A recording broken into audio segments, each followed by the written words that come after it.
हाँ भाई, नहीं वो ऑनलाइन ऑनलाइन ऑनलाइन आ रही है आवाज। हाँ भाई, ठीक। ठीक है, तो स्टार्ट करते हैं हम सेल या कोशिका से।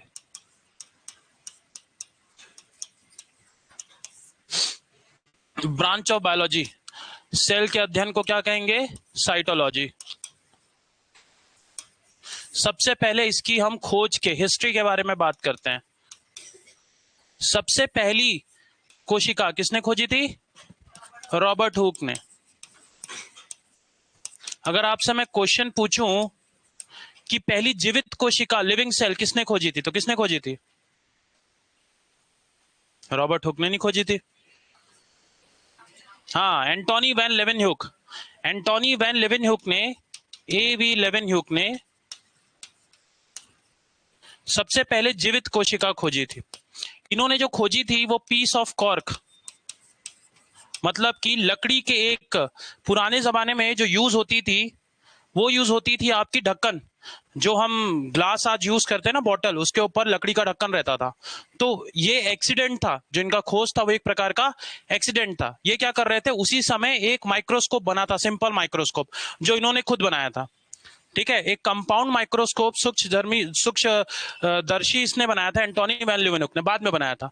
इन्होंने 1665 में ढक्कन लिया और ढक्कन को अचानक से इन्होंने रख दिया कहां पे? एक माइक्रोस्कोप के नीचे। तो उनको कुछ एक झिल्लीदार संरचना, इस प्रकार की संरचना देखने को मिली। बाद में जब खोज हुई तो इन्होंने लिविंग कोशिका, जीवित कोशिका खोजा। और कहां से खोजा था? पॉन्ड वाटर, तालाब के पानी से इन्होंने जीवित कोशिका का खोज किया था। ये जो संरचना बनाई थी, ये बनाई थी किसने? रॉबर्ट ह्यूक ने। ये जो छोटे छोटे खंड दिए, इन्होंने बोला था, इसका नाम दिया था सेलुला। सेलुला का मतलब होता है कक्ष या कंपार्टमेंट, और यहीं से शब्द आया सेल का। पूछा गया रॉबर्ट हुक से कि आपको क्या दिखा जब आपने सेल खोजा, तो उन्होंने बोला मुझे एक छोटे छोटे कक्ष दिखे जिसके चारों तरफ क्या रहता है? द्रव्य, और बीच में एक तेज चमकती हुई चीज है। इस चीज का नाम क्या हुआ था? केंद्रक या न्यूक्लियस। और इसकी खोज किसने की थी? रॉबर्ट ब्राउन ने, बाद में। और ये जो द्रव्य है, इस द्रव्य को क्या कहते हैं हम? साइटोप्लाज्मा या कोशिकाई द्रव्य। अब सेल की खोज हो गई, अब चालू हुई उसके बारे में और बात करने की। तो जैसे ही सेल की खोज हुई, फिर आगे हमारे सिद्धांत, सेल थ्योरी या कोशिका सिद्धांत। सेल थ्योरी या कोशिका सिद्धांत। सबसे पहला सिद्धांत दिया था दो साइंटिस्ट ने मिलकर, एक का नाम था शेल्डन और दूसरे का नाम था शॉन। दोनों अपने जगत जगत के, ये हमारे शेल्डन सर थे वनस्पति विज्ञान के बोटानिस्ट, और जो श्वान सर थे वो थे हमारे जूलॉजिस्ट, जीव जंतु, जीव विज्ञान थे, और ये थे हमारे वनस्पति विज्ञान के, ये जूलॉजिस्ट थे और ये थे आपके बोटानिस्ट। इन दोनों समान कार्य कर रहे थे, सेम काम कर रहे थे। ये काम कर रहा था प्लांट सेल के ऊपर और ये काम कर रहे थे जंतु या एनिमल सेल के ऊपर। दोनों ने मिलकर एक ही समान सिद्धांत दिया। पहला सिद्धांत क्या था? Cell is the basic unit, मतलब कि कोशिका, हाँ, कोशिका सबसे छोटी इकाई है, जीवन की सबसे छोटी इकाई है।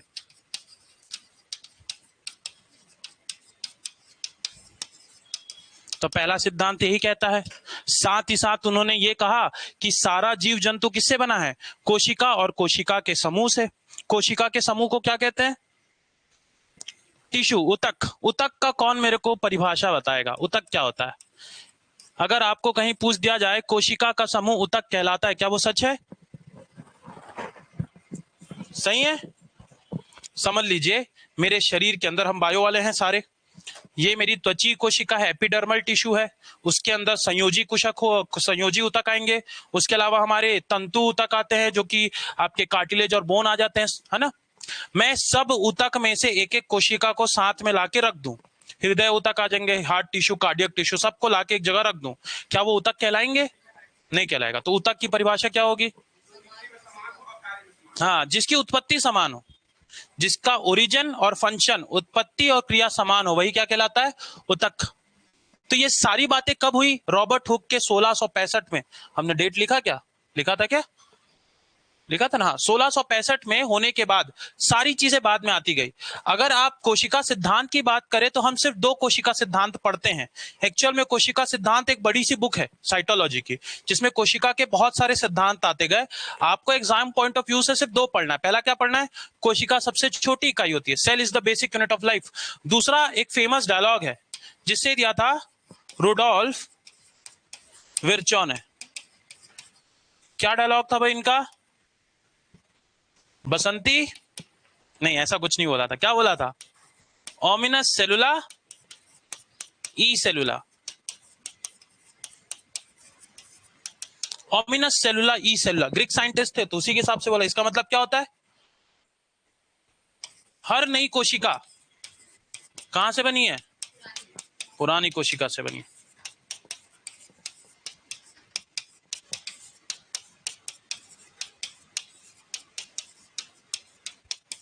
All new cell arise from pre existing cell. हर नई कोशिका पुरानी बची हुई कोशिका के विभाजन से बनती है।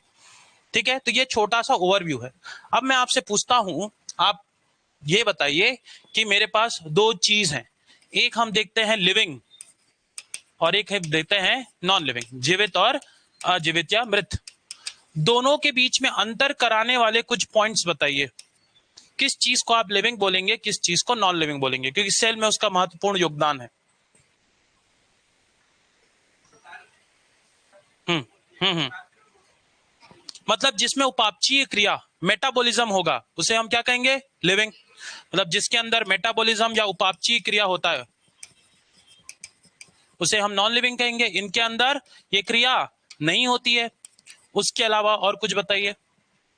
एक पॉइंट तो ये हो गया। उपापचयी क्रिया होने का स्थल क्या होता है? साइटोप्लाज्मा, कोशिका द्रव्य। हर उपापचयी क्रिया क्या होगी? साइटोप्लाज्मा। अब मैं थोड़ा सा आगे का पूछ सकता हूं। आपने स्क्लेरेनकाइमा कोशिका पढ़ी हुई है? टिश्यू पढ़ते हैं हम प्लांट टिश्यू के अंदर, है ना। स्क्लेरेनकाइमा निर्जीव होती है, जीवित नहीं होती है। क्या उसमें कोशिका द्रव्य होता है? पक्का? अगर मैं किसी कोशिका से कोशिका द्रव्य हटा दूं तो क्या वो जीवित कहलाएगी कि निर्जीव कहलाएगी? निर्जीव कहलाएगी। तो स्क्लेरेनकाइमा जीवित है कि निर्जीव है? मगर क्या उसके अंदर कोशिका द्रव्य होता है? सोचिए, थोड़ा दिमाग लगाइए। स्क्लेरेनकाइमा निर्जीव कैसे हुई? स्क्लेरेनकाइमा कोशिका निर्जीव कैसे हुई? नहीं, कैसे सूख जाएगा? लिग्निन वर्ड सुना है? लिग्निन, लिग्निन की एक परत चढ़ जाती है उसके ऊपर, जिसके कारण वो जीवित कोशिका मृत कोशिका में चली जाती है। जितने आपके 3 कोशिका होते हैं, स्क्लेरेनकाइमा, कोलेनकाइमा, पेरेनकाइमा, तीनों किससे बनते हैं? विभाजन से बनते हैं। विभ्योजतक जो कोशिका होती है, मेरिस्मेटिक टिश्यू जो होती है, उन्हीं के विभाजन से बनते हैं। ये तीनों में पावर होता है कि वो फिर से विभाजन कर सके। स्क्लेरेनकाइमा के ऊपर मुख्य रूप से क्या लगा दी जाती है? लिग्निन की कोशिका। साइटोप्लाज्मा का होना नहीं होना लिविंग और नॉन लिविंग का एक महत्वपूर्ण कारक है, एक महत्वपूर्ण पॉइंट ऑफ डिफरेंशिएशन है जो दिखाता है। स्क्लेरेनकाइमा में पहले पूर्ण रूप से स्टार्टिंग में होता है, जैसे ही लिग्निन की परत चढ़ती है, क्या हो जाती है? मर जाती है। मतलब मैं किसी जीवित कोशिका को भी निर्जीव बना सकता हूं अगर उसके ऊपर मैं किसी प्रकार की एक परत चढ़ा दूं। एक और परत आपने सुना होगा सुबर्नीन की, जो कि छाल के ऊपर होती है। कॉर्क जो होता है, पेड़ की छाल, वो सुबर्नीन की कोशिका, सुबर्नीन की परत लगने से होती है। वो भी सारी कोशिका क्या होती है? पहले जीवित होती है। वल्कुट की कोशिका होती है, कॉर्टेक्स की सेल होती है, बाद में जब उसके ऊपर सुबर्नीन की परत लग जाती है तो वो भी निर्जीव हो जाती है। इतनी बात सही है? अगली बात, उसके अलावा अगर मैं प्रजनन क्रिया को लूं, जैसे हम बचपन में पढ़ते हैं कि लिविंग सेल प्रजनन की क्रिया कराता है, तो हर वह जीव जो प्रजनन कराएगा वो लिविंग है। सही बात है? सही बात है? गलत बात नहीं। वायरस तो लिविंग नॉन लिविंग है ही नहीं, उसको हटा दो, उसको तो रखना ही नहीं पिक्चर में। समझ लीजिए कोई 2 पति पत्नी थे, किसी कारणवश उनका बच्चा नहीं हुआ, तो क्या आप उनको नॉन लिविंग कहेंगे? किसके अंदर आएंगे वो? मधुमक्खी पढ़े ना, मधुमक्खी। मधुमक्खी में आप देखेंगे सिर्फ एक रानी होता है और कुछ ड्रोन होते हैं जो उनके साथ प्रजनन की क्रिया करके नए युग्मक का, नए जाइगोट का निर्माण करते हैं, बाकी सारे काम करते हैं। तो आप उनको लिविंग नॉन लिविंग तो नहीं कह सकते। खच्चर देखा है, म्यूल, खच्चर क्या होता है? स्टेराइल, है ना, कभी वो माँ बाप नहीं बन सकते, उनका हमेशा हमको क्या कराना पड़ता है, उनके बीच में रिकॉम्बिनेशन, मतलब घोड़े और गधे के बीच में जब प्रजनन होती है तब जाके खच्चर बनता है, तो इनका प्रजनन अंग बनता ही नहीं है। तो प्रजनन कभी भी एक कारक नहीं हो सकता लिविंग और नॉन लिविंग को जस्टिफाई करने में। ये बात मैं आपको इसलिए बता रहा हूं क्योंकि आपको चैप्टर नंबर 1 जब हम पढ़ेंगे वर्गीकरण, वर्गीकरण में यही क्वेश्चन पूछा जाएगा कि लिविंग और नॉन लिविंग के बीच में कैसे हम अंतर कर सकते हैं। हाँ सर। अच्छा मैं बाहर जा रहा हूं, अरे देख लो भाई मैं दिख जाऊं। ठीक है। उसके बाद और कुछ ऐसा कैरेक्टर, ऐसा कोई गुण जो लिविंग और नॉन लिविंग को डिफरेंशिएट कर सकते हैं? ग्रोथ, चलिए ग्रोथ अच्छी बात है, ग्रोथ। हाँ, अब दो प्रकार की ग्रोथ होती है, दो प्रकार का, क्या कहते हैं उसे, ग्रोथ होगा, वृद्धि होगी। एक होगी आंतरिक वृद्धि और एक होगी बाह्य वृद्धि। एक इंटरनल होगा, दूसरा एक्सटर्नल। इसमें से कौन सा लिविंग को बताएगा, कौन सा नॉन लिविंग को बताएगा? आंतरिक वृद्धि लिविंग को बताता है। उदाहरण के तौर पे एक लड़की है, उसकी हाइट थी 5 फीट, उसने 3-4 इंच का हील पहन लिया तो उसकी हाइट बढ़ गई, 5 फुट 3 इंच, 5 फुट 2 इंच हो गई। क्या उसके अंदर वृद्धि हुई? नहीं हुई। तो जितनी बाह्य वृद्धि होती है सारे किसके गुण होते हैं? नॉन लिविंग के, निर्जीव के होते हैं। आंतरिक वृद्धि ही किसका कहलाती है? जीवित कोशिकाओं का एक लक्षण कहलाता है। और आंतरिक वृद्धि वही कराता है जो क्या करा सकता है? कोशिका विभाजन, सेल डिवीजन। तो कोशिका विभाजन भी एक प्रकार का कारक है। उसके अलावा एक और कारक होता है जिसे हम कहते हैं लोकोमोशन। अच्छा एक और वर्ड आ गया भाई, लोकोमोशन। ये भी एक अपवाद है भाई, गमन जिसे कहा जाता है, लोकोमोशन या गमन। बताइए ये लिविंग, निर्जीव और जीव का किसका कैरेक्टर होगा? निर्जीव का, पक्का? लिविंग का? और कुछ? क्या ये एक सिद्धकारी कारक है, कैरेक्टरिस्ट फीचर है कि यही होगा तो लिविंग होगा, नहीं तो नहीं होगा? आपने पेड़ देखा है? किस पेड़ को बारिश में आपके घर घुसते देखा है? पेड़ उग के आ गया, नहीं नहीं आज मन नहीं कर रहा, बाहर नहीं अंदर रहता। गमन कभी भी निर्धारित कारक नहीं होता। वही चीज मैं आपको पढ़ाने की कोशिश कर रहा हूं। ये जितना हमने पढ़ा है सारा का सारा हमने उड़ते उड़ते पढ़ा हुआ है। इवन टीचर्स भी आज हमें वही पढ़ाते हैं। टीचर क्या बोलता है कि जो हमारा सूर्य है, rises in east goes down in west, क्या पूर्व और पश्चिम चलता रहता है? क्या सूर्य उगता है? नहीं उगता है। कौन? हम घूमते हैं ना। तो बचपन में से जो बुक में लिखा हुआ है वो लिखा हुआ है। कल हम जब शिक्षक बनेंगे तो कम से कम हम सही चीज बताएं बच्चों को कि लोकोमोशन, गमन कभी भी जीव निर्जीव को निर्धारित नहीं कर सकता। किसी आदमी का पैर ही नहीं है बेचारा, बचपन से तो गमन तो नहीं कर रहा, मगर आप उसको ये तो नहीं कहेंगे कि वो निर्जीव है, जीवित तो है। वो मुन्ना भाई MBBS देखा है? उसमें एक जन को बैठा के घुमाते रहता है, हाँ आनंद भाई, तो निर्जीव थोड़ी रहता है, वो जीवित रहता है ना। तो आनंद भाई से एक और कैरेक्टर हम देखते हैं, लोकोमोशन कभी भी निर्धारित कैरेक्टर या गुण नहीं होता। एक और कैरेक्टर आता है रिस्पॉन्स टू स्टिमुलस, मतलब कि किसी भी प्रकार के बाहरिक या आंतरिक क्या बोलना चाहिए, स्टिमुलस को क्या बोलेंगे भाई? उद्दीपन।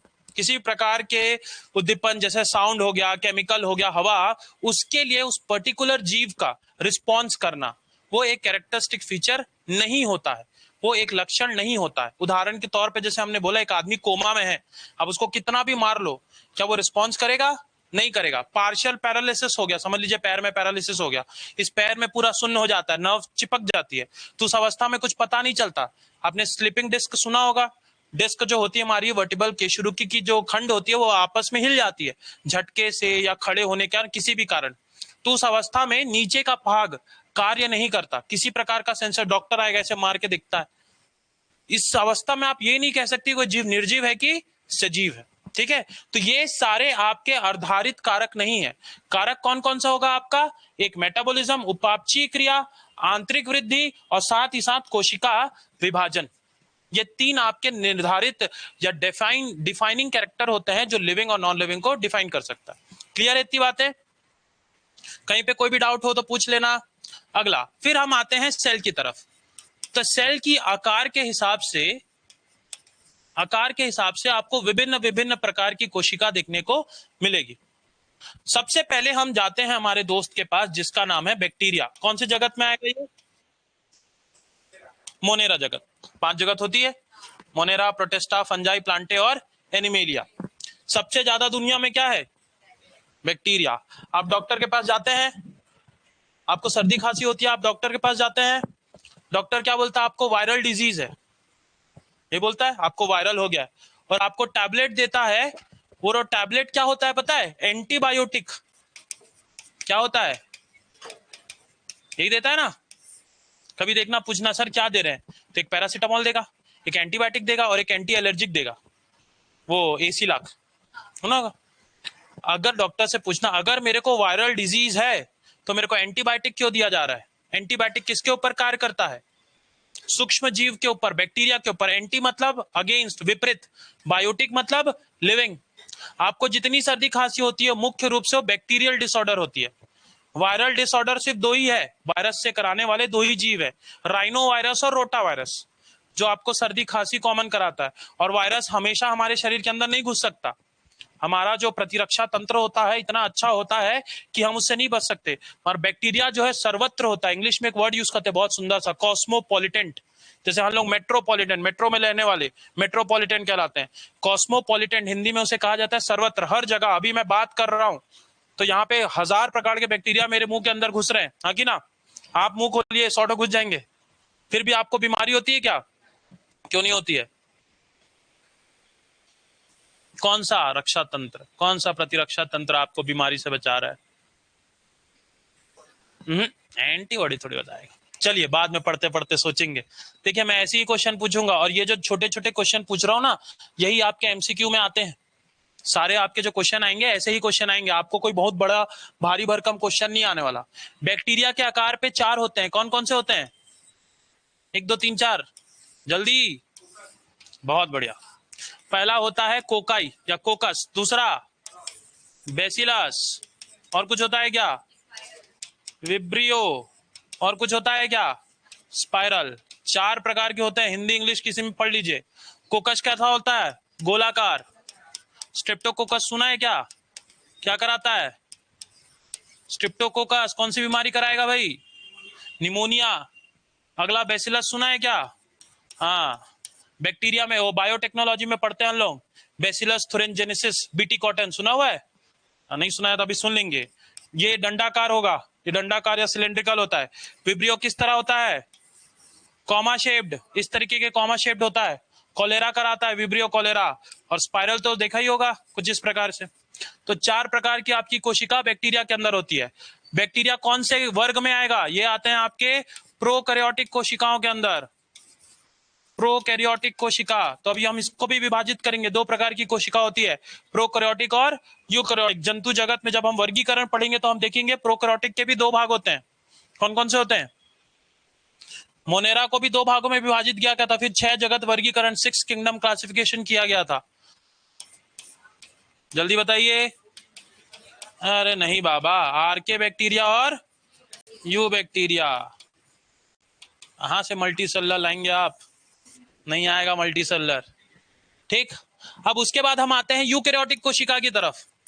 यूकैरियोटिक के आकार, तो बहुत सारी कोशिकाओं का आकार तो आपने देखा होगा। मैं आपको प्योर एनसीईआरटी बायोलॉजी पढ़ा रहा हूं और आपका यही काम आएगा। एनसीईआरटी में जो एक एक पेज दिया हुआ है वही सब पढ़ा रहा हूं। पहला आप देखेंगे, आपने ये संरचना देखी है क्या कभी?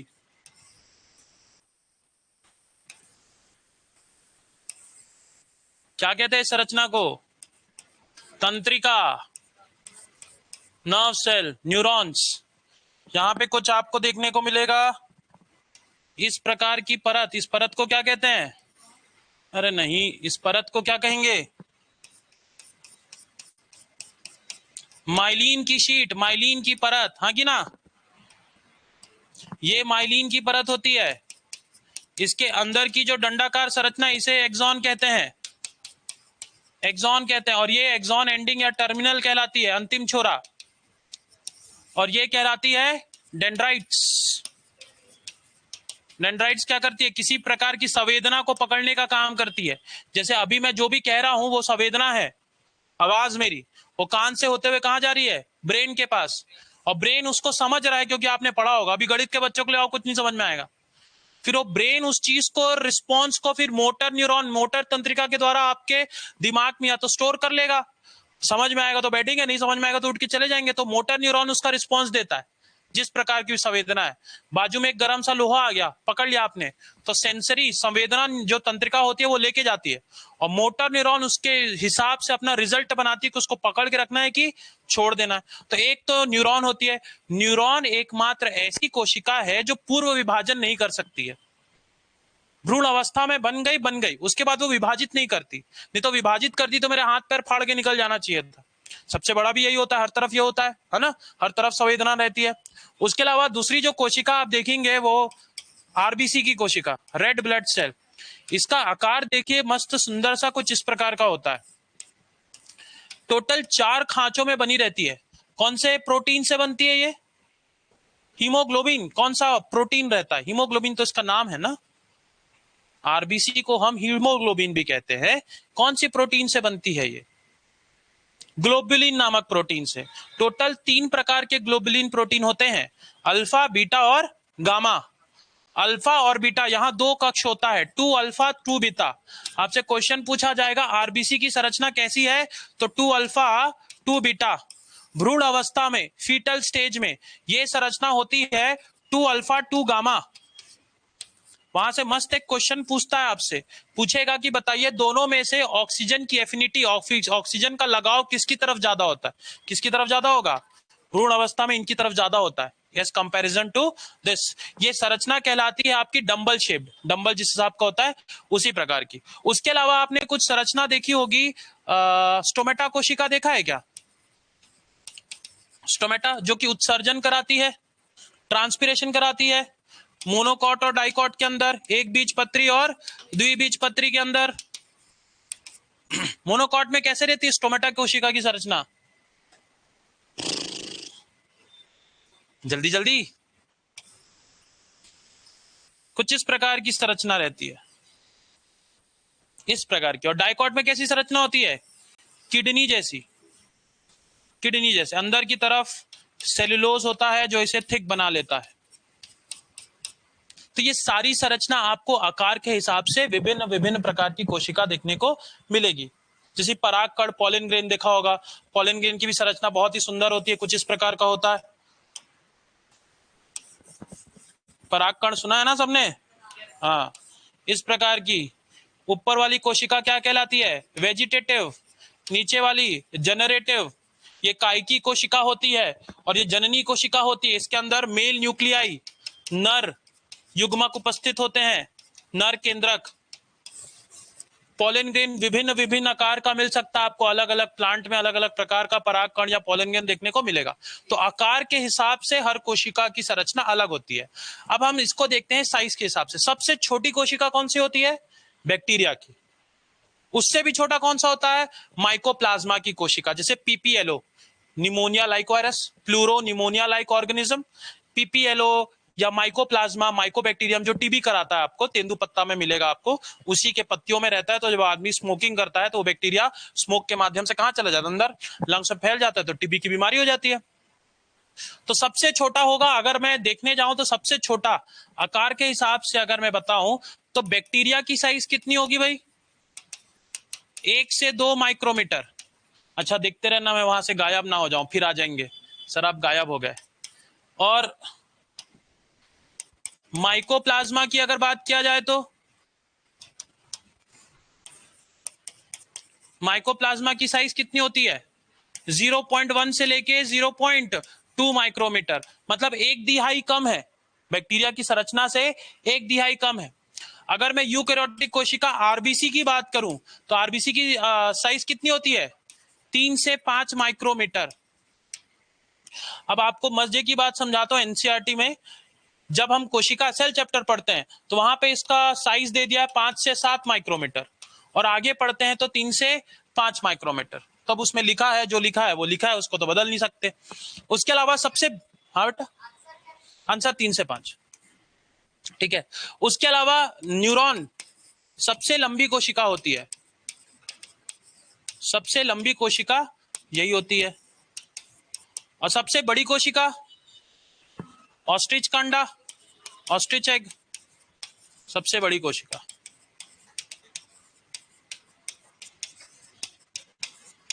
अभी तक कोई डाउट? आसान चल रहा है? लिख नहीं रहे हैं? बहुत बढ़िया, लिख लेंगे बाद में, है ना। ये सेव होता होगा शायद, पूछ लेंगे उनसे, सेव होगा तो लिख लेंगे। अब हम देखते हैं कोशिका के प्रकार केंद्रक के आधार पर। तो केंद्रक के आधार पे आपको दो कोशिका मिलेंगी, एक मिलेगी प्रोकैरियोटिक कोशिका और एक मिलेगी यूकैरियोटिक कोशिका। आपने दो प्रकार की मोबाइल चलाई होगी, एक नोकिया 1200 और अभी मस्त एप्पल वाला चला रहे होंगे, क्योंकि हम वही हैं जो दोनों मोबाइल चला चुके हैं। दोनों में जितना अंतर होता है वही प्रोकैरियोटिक और यूकैरियोटिक कोशिका में होता है। प्रो मतलब होता है प्राचीन, एंशियंट, इसका मतलब होता है प्राचीन या एंशियंट, और इसका मतलब होता है एडवांस, नवीन।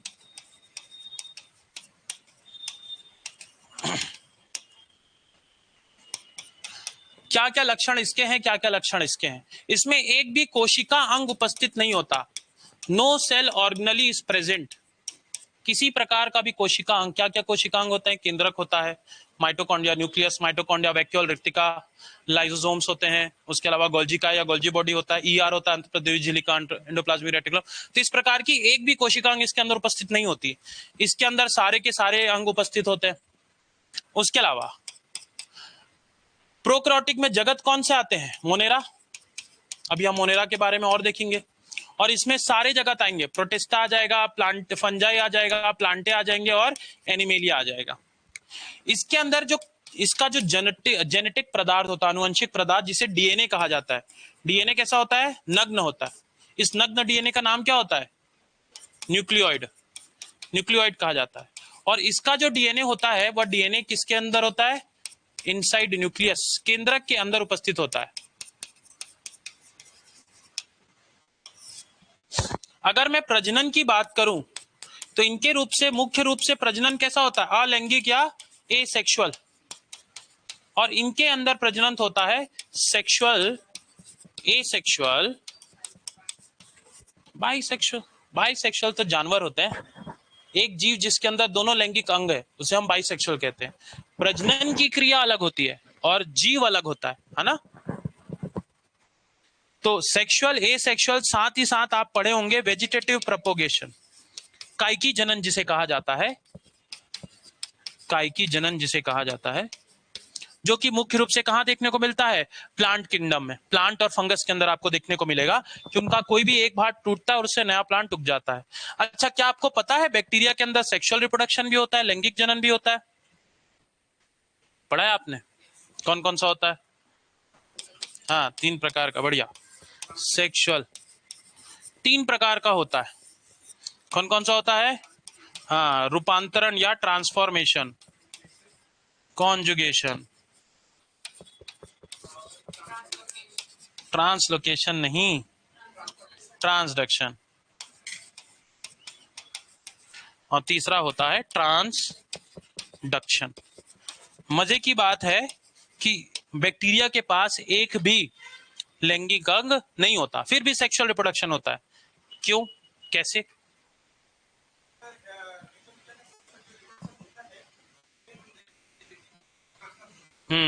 बस, हाँ हाँ हाँ, बढ़िया। सेक्सुअल रिप्रोडक्शन का मतलब होता है कि किसी प्रकार का परिवर्तन आना, म्यूटेशन आना, चेंज आना उसके जेनेटिक पदार्थ के अंदर। इन तीनों माध्यम के द्वारा एक डीएनए अपने कुछ अंग को, एक बैक्टीरिया अपने डीएनए के कुछ भाग को दूसरे डीएनए में दे देता है, जिसके कारण नए प्रकार का डीएनए, नए प्रकार का बैक्टीरिया बन जाता है। तो उसमें परिवर्तन आ गया, परिवर्तन आ गया मतलब किसके अंदर आ गया? Sexual reproduction. ठीक है, इतनी बात क्लियर है? अब इसी में से मैं आपको जगत मोनेरा का बैक्टीरिया का डायग्राम बता रहा हूं, जो कि बहुत इंपॉर्टेंट है। यहां बताऊंगा, वहां नहीं बताऊंगा, जब हम वर्गीकरण पढ़ेंगे तो। बैक्टीरिया की संरचना कुछ इस प्रकार से होगी।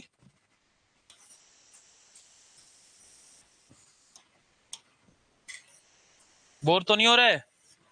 कोई ऑप्शन भी नहीं है, बोर हो जाओगे तो बस। अरे यार, ये कैसे काम करता है? हाँ,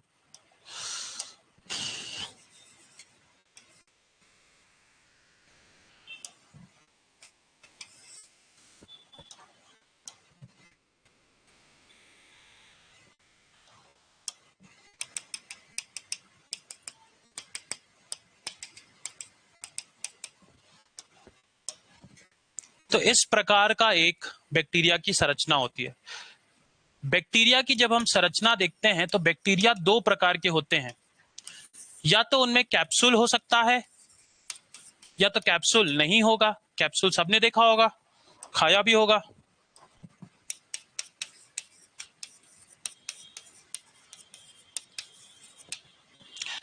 कैप्सुलेटेड, नॉन कैप्सुलेटेड, इसके बारे में आपको मैं थोड़ा सा एक बात बोलूंगा तो याद हो जाएगा। ग्रिफिथ सर को जानते हैं?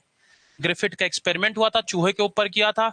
आर और एस्टेन बार बार डालते जा रहे थे, चूहा को बेचारे को निमोनिया हो जा रहा था, मर जा रहा था, फिर जीवित हो जा रहा था, देखा था। तो उसमें आपने दो स्टेन पढ़ा था, एस और आर। इसमें से निमोनिया करने वाला कौन सा था? एस। वायरलेंट कहते थे इसे, यही निमोनिया कारक होता करता था इसका डीएनए। और आर वाला नहीं करता था। जो एस वाला था, थोड़ा सा वहां जाके पढ़ेंगे तो कैप्सुलेटेड था। कैप्सूल होती है, मतलब जिस भी बैक्टीरिया के ऊपर कैप्सूल की बाहरी आवरण होगा, कैप्सूल जैसी संरचना होगी, वही आपको बीमार करती है। नॉन कैप्सुलेटेड वाली कभी बीमार नहीं करती है। तो अगर नॉन कैप्सुलेटेड नहीं रहता तो उस परत को क्या कहते हैं हम? उस परत को हम कहते हैं स्लाइम परत, स्लाइम लेयर। स्लाइम सबने खेला है बचपन में, चिपचिपा हाथ जैसा रहता है। तो इस तरह की अगर हम बना ले, ये स्लाइम की एक परत होती है। और अगर यही कठोर हो गई तो क्या कहलाती है? कैप्सूल कहलाती है। ये संरचना बनती है ग्लाइकोकैलिक्स से। ग्लाइकोकैलिक्स, हिंदी इंग्लिश किसी में भी पढ़ेंगे, ग्लाइकोकैलिक्स ही कहलाता है। ग्लाइको मतलब ग्लूकोज, तो कार्बोहाइड्रेट की संरचना होती है ग्लाइकोकैलिक्स। उसके अंदर उसकी कोशिका भित्ति मिलती है। ये जो कोशिका भित्ति है, ये बनती है पेप्टिडोग्लाइकन से। देखिए, सारे केमिकल के नाम है, तो केमिकल के नाम इंग्लिश में ही होते हैं भाई, ठीक। पेप्टिडोग्लाइकन आपको दो प्रकार का मिलेगा। कौन कौन सा मिलेगा? एक मिलता है नैम और एक मिलता है नैग। अब आपको चार में से एक टिक मारना है ना? लिखना तो है नहीं वहां पे, लिखने का काम मेरा है। तो आप सिर्फ याद रख लीजिए नाम और नाग। नैम का फुल फॉर्म होता है एन एसिटाइल मर्मुरिक एसिड। क्या होता है? एन एसिटाइल मर्मुरिक एसिड, या म्यूरिन्स भी कहा जाता है इसे। और नैग का फुल फॉर्म होता है एन एसिटाइल ग्लूकोसामीन। तो मैं लिख देता हूं ग्लूकोसामीन।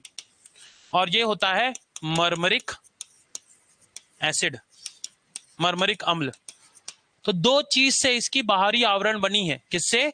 नैम और नैग से। यही नैम और नैग, ये एन एसिटाइल वाली परत आपको आरबीसी में भी मिलती है। आपका ब्लड ग्रुप ए है, आपका ब्लड ग्रुप बी है कि ओ है, वो किसके ऊपर डिपेंड करता है? हर आरबीसी कोशिका के ऊपर एक प्रतिजन, एंटीजन चिपका रहता है। अगर एंटीजन ए है तो आपकी बॉडी क्या होगी? ए ब्लड ग्रुप वाले हो जाएंगे। बी उपस्थित है तो क्या हो जाएगा? B blood group. दोनों उपस्थित है तो ए बी, और कुछ नहीं है तो ओ। वो भी क्या होती है? एसिटाइल, एन एसिटाइल ही होती है। बस वहां पे हम गैलेक्टोसामीन पढ़ेंगे और ग्लूकोसामीन पढ़ते हैं। यहाँ पे हम उसको मर्मरिक और ग्लूकोसामाइन पढ़ रहे हैं। उसके अलावा ये क्या बनी है? पेप्टिडोग्लाइकन। पेप्टाइड मतलब प्रोटीन, ग्लाइकन मतलब ग्लूकोज, मतलब प्रोटीन और ग्लूकोज के संरचना से बाहरी आवरण बन गई, सेल वॉल या कोशिका भित्ति बन गई। उसके अंदर आपको यूनिवर्सल एक चीज दिखने को मिलता है, इसे हम देते हैं कोशिका झिल्ली या सेल मेम्ब्रेन। ये सेल मेम्ब्रेन यूनिवर्सल है। आपसे क्वेश्चन पूछा जाएगा कि ऐसी कौन सी कोशिका संरचना है जो हर जीव में समान होती है? कौन सी होती है? Cell membrane. इसकी एक मॉडल भी दिया था सैंगर्स ने। कौन सा मॉडल था? Lipid membrane model. तो किससे बनती है? लिपिड और प्रोटीन से। फ्लूइड मोजाइक मॉडल पढ़ा होगा ना, पानी में झिल्ली जैसी संरचना दिखती है, तो फ्लूइड मजॉल मॉडल लिपिड। पहले इसे कहा जाता था या चना, पहले बोला जाता था ये कंप्लीट परागम, मतलब कंप्लीट परमिएबल होती है पूरा परागम। बाद में इसे चेंज कर दिया गया एनसीईआरटी बुक में, बोला ये सेलेक्टिव है, चयनात्मक तरीके से परागम की क्रिया को या ट्रांसपोर्ट को करती है, जो चीज चाहिए उसे रखेगी, जो नहीं चाहिए उसे रिलीज कर देगी। किसके आधार पे करती है? सांद्रता या कंसंट्रेशन के आधार पे। अगर मेरे शरीर के अंदर अभी जैसे पानी की कमी हो रही है तो मैं बोलूंगा भैया पानी ले आओ, प्यास लग रहा है ना, नहीं होगा तो फिर क्या करेगा, शरीर के जितना भी पानी हो सेल के अंदर चला जाएगा। तो उस अवस्था में पसीना ज्यादा नहीं आएगा, और पानी ज्यादा हो जाता है तो पसीना ज्यादा आता है। गर्मी के दिन में ज्यादा पसीना आता है, ठंड के दिन में कम पसीना आता है। ठंड के दिन में ज्यादा यूरिन होता है, गर्मी के दिन में कम यूरिन होता है ना, ये तो होता है। हाँ उसके जैसे ही अंदर जाएंगे, अंदर आवरण में आपको मिल जाएगा इसका जेनेटिक पदार्थ, ये हो जाएगा इसका डीएनए। इसका डीएनए डबल सर्कुलर द्विरज्जु संरचना होती है जिसमें इसके जीन्स उपस्थित होते हैं। उसके अलावा कुछ बैक्टीरिया के अंदर स्पेशल तरीके का डीएनए मिलता है, इसे हम क्या कहते हैं? प्लाज्मिड। इसका डेफिनेशन क्या होता है भाई, इसकी परिभाषा? बस खत्म, इतू सा। हाँ, ये सबसे पहली तो गोलाकार होती है, उसके अलावा द्विरज्जु संरचना होती है, उसके अलावा ये वेक्टर की तरह कार्य कर सकती है।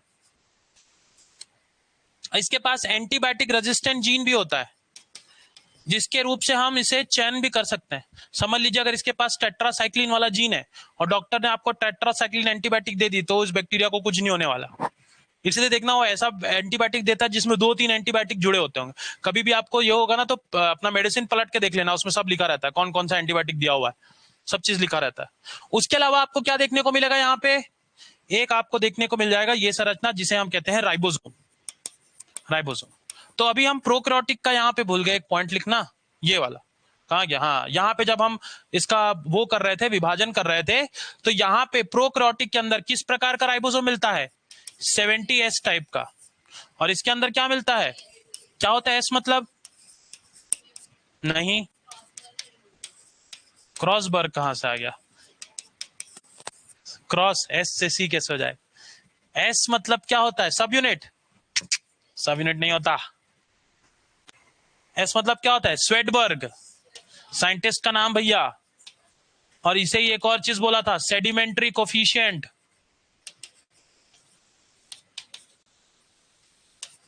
मैं बोल रहा ना, हम लोग ने बहुत सारी चीजें अजीब अजीब सी पढ़ ली है।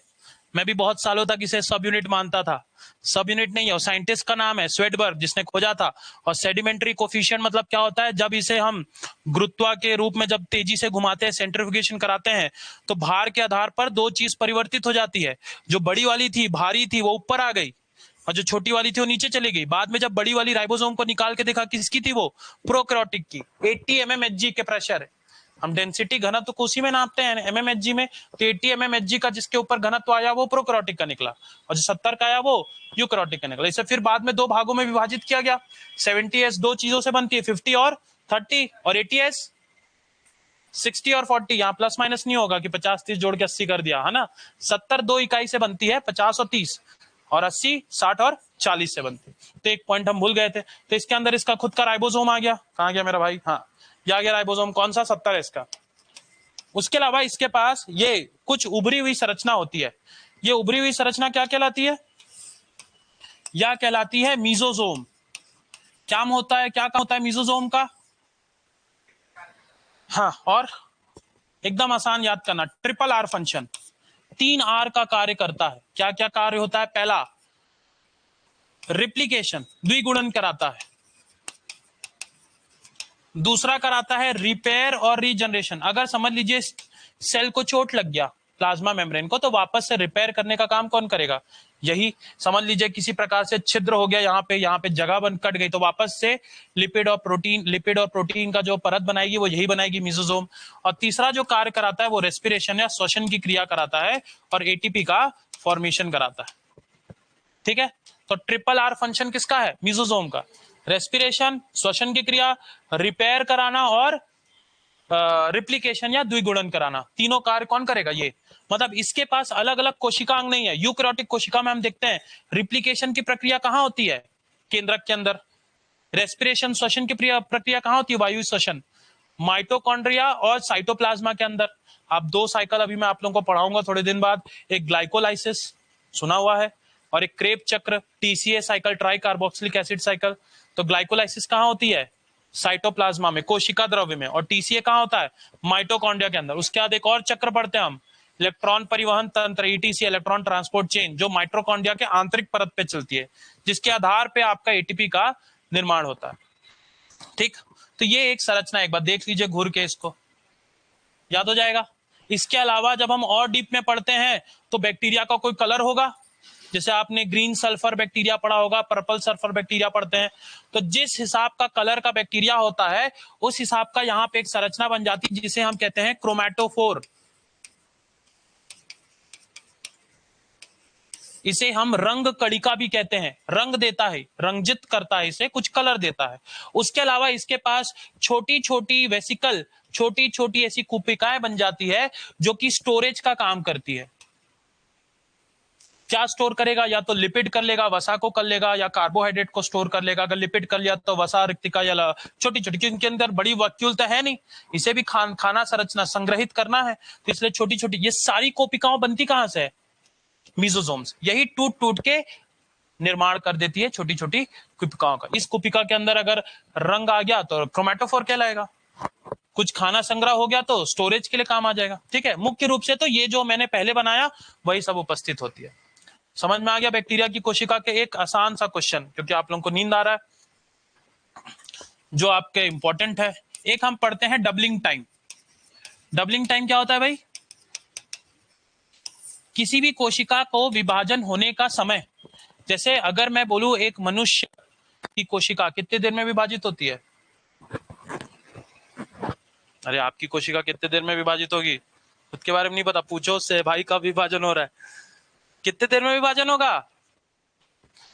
हम दो चैप्टर साथ में पढ़ रहे हैं, सेल और सेल साइकिल, कोशिका, कोशिका विभाजन साथ में दिया हुआ आपके सिलेबस में। कोशिका विभाजन कितने देर में होता है ह्यूमन सेल का?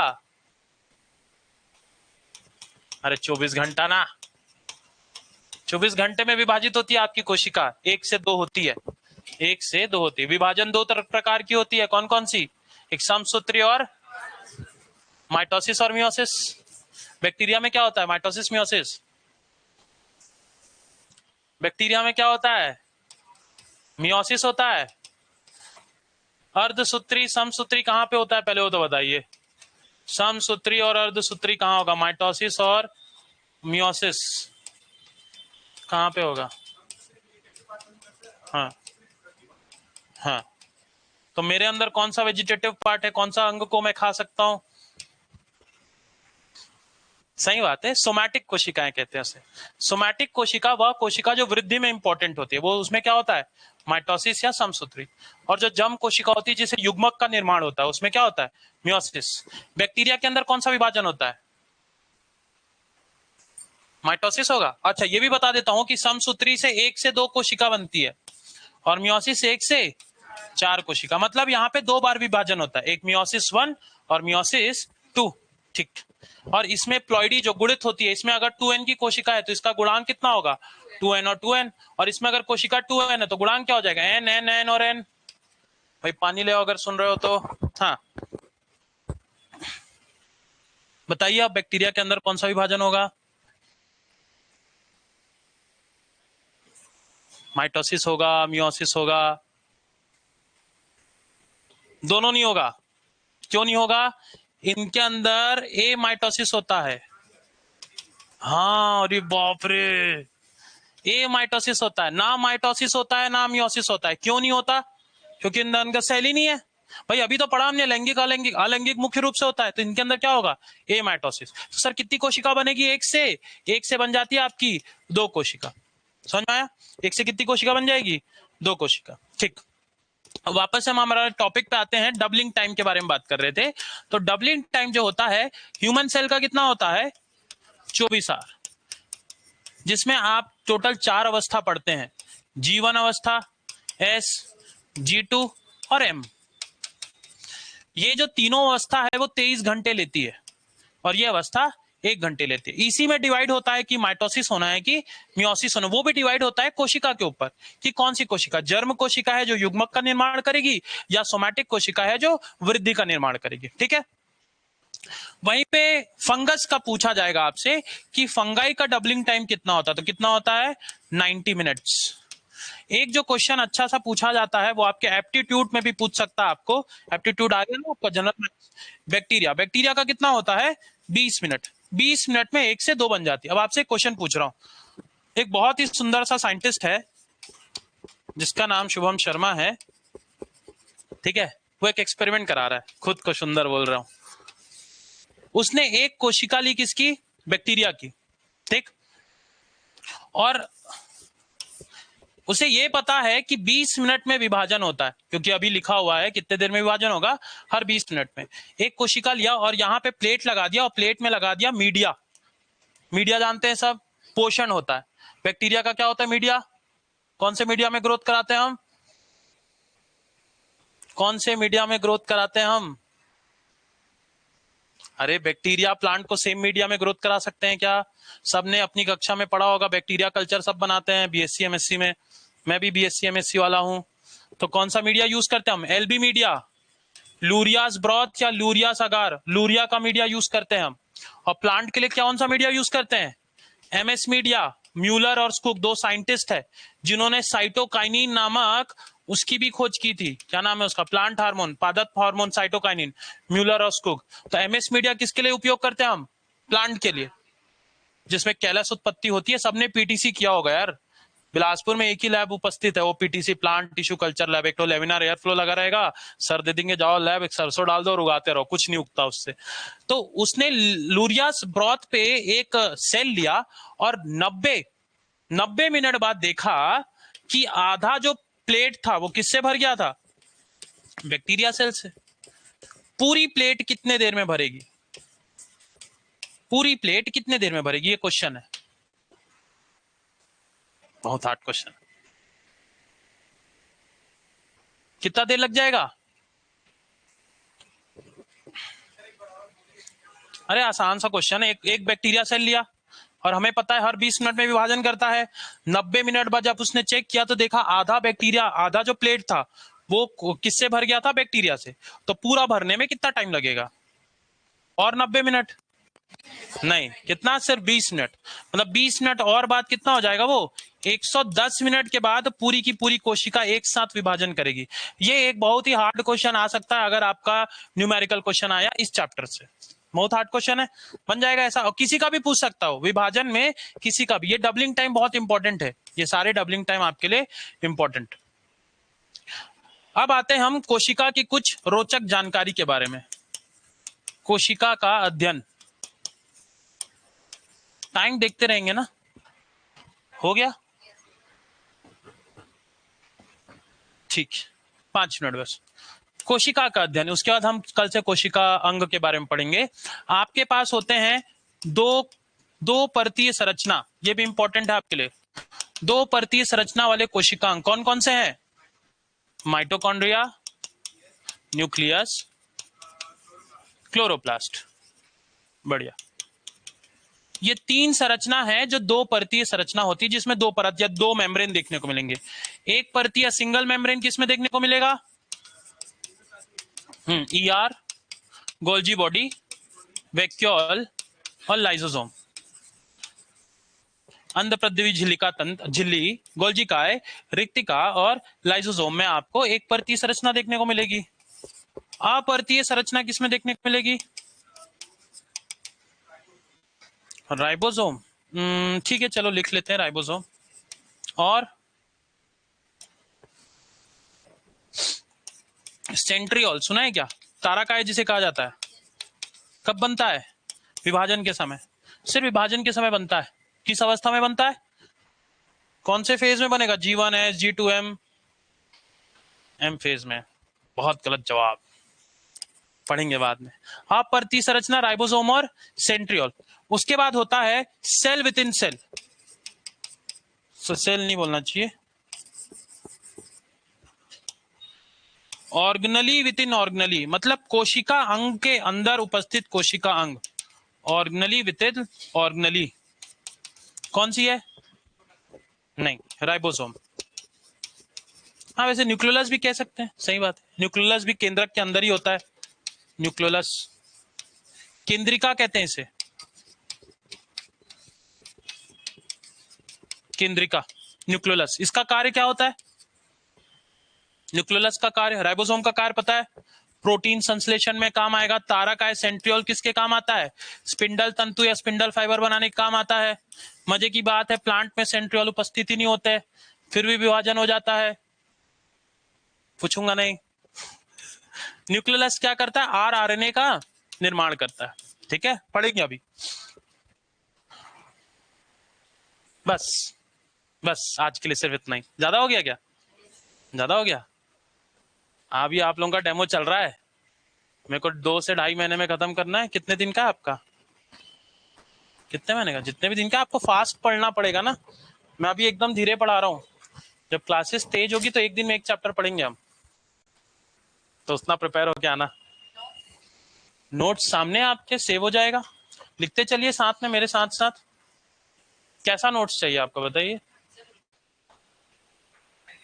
हाँ मिल जाएगा, मैं बना के लाऊंगा ना पीडीएफ। आज पहला दिन था, उनको दिया था मैंने। नहीं तो ये सेव हो जाता है ना बेटा, ये सेव हो जाएगा, इसको आप मस्त मोबाइल में आपके शेयर हो जाएगा। अरे सब सेव हो जाता है, जितना आप पढ़ते हैं ना सारे सेव हो जाते हैं। दूसरा चीज पीपीटी अगर आपको चाहिए होगा, अगला जो क्लास होगा वो पीपीटी के माध्यम से होगा। अभी शायद बन नहीं पाया था उनसे, तो फिर हम पीपीटी के माध्यम से वहीं पे लिख देंगे, वो हो जाएगा। आपको प्रिंट नोट्स चाहिए तो वो वहां बात कर लीजिएगा, जैसा भी होगा। और मेरे पास कुछ होगा तो मैं भेज दूंगा। देखिए बुक पढ़ने बैठेंगे ना तो पूरा खत्म हो जाएगा आपका, शिक्षा परीक्षा खत्म नहीं होगा, क्योंकि पूरा 11वीं और 12वीं का सिलेबस है आपका, है ना। Total number of chapter 37-38 chapter है, एक बार में पढ़ना है। तो बुक पढ़ने बैठ जाएंगे तो कभी खत्म नहीं होगा। वो ड्रॉपर नीट वाले पढ़ते हैं, 2-3 साल पढ़ते हैं, तब जाके मुश्किल से उनका नंबर आता है। आपको सिर्फ कितना पढ़ना है? उतना कि आपके 100 नंबर स्कोर हो जाए।